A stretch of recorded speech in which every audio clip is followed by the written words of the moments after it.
हमारे digestive system के function को समझने के लिए सबसे पहले हमें ये समझना होगा कि हमारा शरीर जिंदा कैसे रहता है। हमारा पूरा शरीर छोटी छोटी कोशिकाओं यानी सेल से मिलकर बना हुआ है और हमारे शरीर के हर सेल्स को जिंदा रहने के लिए ऑक्सीजन की, ग्लूकोज की और कुछ न्यूट्रिशंस की ज़रूरत होती है।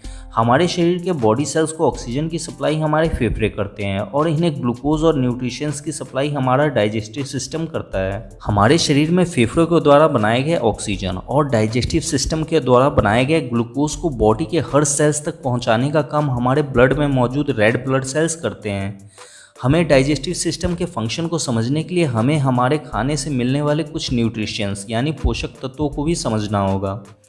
हम जो खाना खाते हैं उस खाने को हमारा डाइजेस्टिव सिस्टम पचाकर उनसे बहुत सारे न्यूट्रिशंस को अलग कर लेता है, जैसे carbohydrate, protein, fat, starch, amino acid, fatty acid और ग्लूकोज।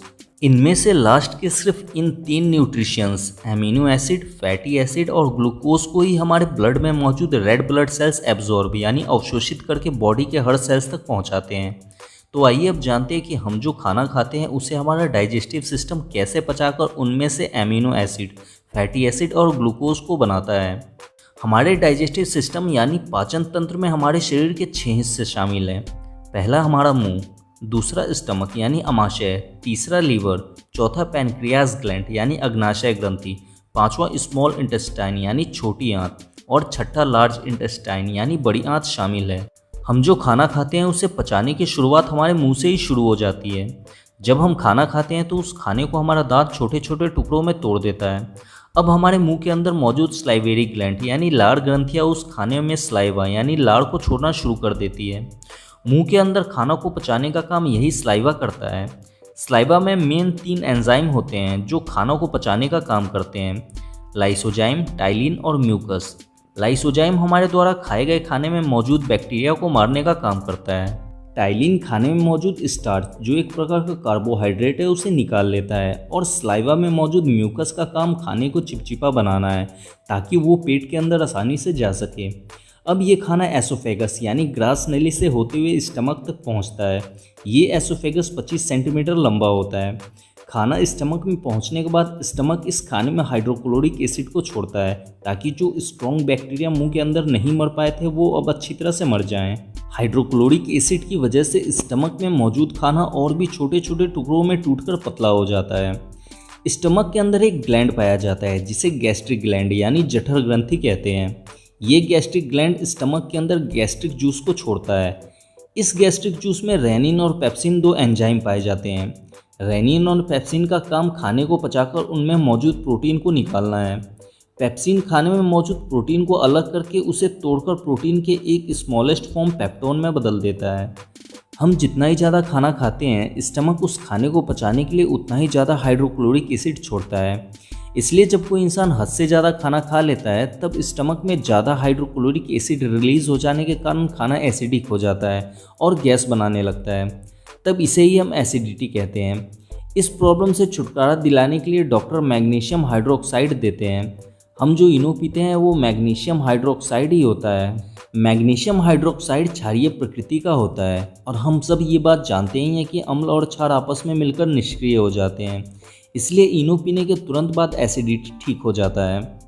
स्टमक में खाना 4 घंटे तक रहता है। 4 घंटे बाद स्टमक से अधपचा खाना निकलकर अब स्मॉल इंटेस्टाइन यानी छोटी आंत में पहुंचता है।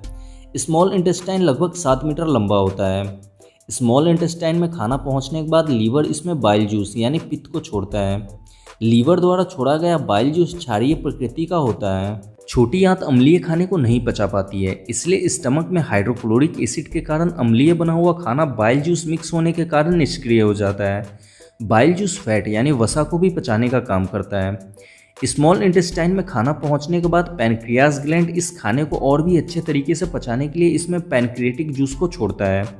इस पैनक्रिएटिक जूस में 3 एंजाइम टिप्सिन, एमाइलेज और लाइपेज होते हैं। टिप्सिन स्टमक में टूटे हुए प्रोटीन पेप्टोन को फिर से तोड़कर प्रोटीन के और भी स्मॉलेस्ट फॉर्म पेप्टाइड में बदल देता है। एमाइलेज खाने को पचाकर खाने में मौजूद कार्बोहाइड्रेट को निकाल लेता है और लाइपेज खाने में मौजूद फैट को निकाल लेता है। इस तरह से स्मॉल इंटेस्टाइन में खाना पूरी तरह से पच जाता है। खाना पूरी तरह से पचने के बाद स्मॉल इंटेस्टाइन के नीचे वाले भाग में जमा हो जाता है। स्मॉल इंटेस्टाइन के इस भाग को इलियम कहते हैं। इलियम खाने से मिले हुए न्यूट्रिशंस को खून में घुलनशील बनाने के लिए कुछ एंजाइम को छोड़ता है, जिससे प्रोटीन से टूटा हुआ पेप्टाइड अब एमिनो एसिड में बदल जाता है। एमिनो एसिड प्रोटीन की सबसे छोटी यूनिट होती है। इलियम के एंजाइम के कारण कार्बोहाइड्रेट ग्लूकोज में बदल जाता है और फैट फैटी एसिड में बदल जाता है। अब एमिनो एसिड, फैटी एसिड और ग्लूकोज इन तीनों को रेड ब्लड सेल्स एब्जॉर्ब कर सकता है।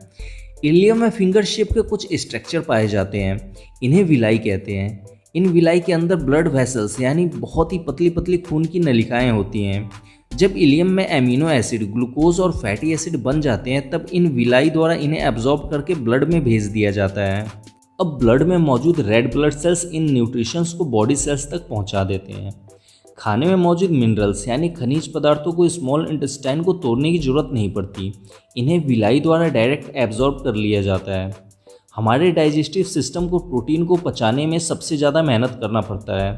पहले प्रोटीन को तोड़कर पेप्टोन बनाना पड़ता है, फिर पेप्टोन को तोड़कर पेप्टाइड और फिर लास्ट में पेप्टाइड को तोड़कर एमिनो एसिड बनाना पड़ता है, तब जाकर इसका अवशोषण छोटी आंत द्वारा हो पाता है। स्मॉल इंटेस्टाइन में पूरी तरह से पचने और एब्जॉर्ब होने के बाद अब खाने का बचा हुआ वेस्ट मटेरियल पहुंचता है लार्ज इंटेस्टाइन यानी बड़ी आंत में। स्मॉल इंटेस्टाइन में खाना पूरी तरह से पच तो जाता है पर उसमें अभी भी पानी मौजूद रहता है। लार्ज इंटेस्टाइन का काम पचे हुए खाने के वेस्ट मटेरियल में से पानी को सोखना है। लार्ज इंटेस्टाइन खाने के वेस्ट मटेरियल में से पानी को एब्जॉर्ब करके ब्लड में मिक्स कर देता है। अब ये वेस्ट मटेरियल रेक्टम में जाकर इकट्ठा हो जाता है। रेक्टम में खाना इकट्ठा हो जाने के बाद इंसान बाथरूम को याद करने लगता है। फिर बाथरूम में जाने के बाद ये वेस्ट मटेरियल एनस के रास्ते हमारे शरीर से बाहर निकल जाते हैं। हमारे द्वारा खाए गए खाने को मुंह से लेकर एनस से बाहर निकलने तक 32 फीट यानी लगभग 9 मीटर तक का सफ़र तय करना पड़ता है। इस तरह से हमारे द्वारा खाया गया खाना हमारे शरीर में पचता है।